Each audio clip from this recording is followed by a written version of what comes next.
Bună ziua! Au început lucrările de canalizare în comuna Maximovca, raionul Anini Noi.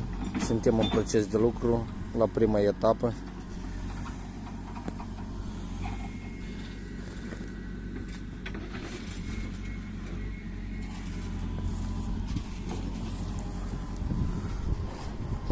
Avem de instalat magistrala la volumul de 480 de metri, conform proiectului.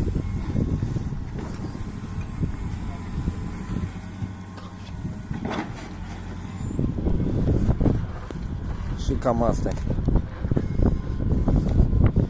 Respectăm toate cerințele proiectului, standardele, volumele, adâncimile. Și deja pe parcurs o să vă revenim cu detalii.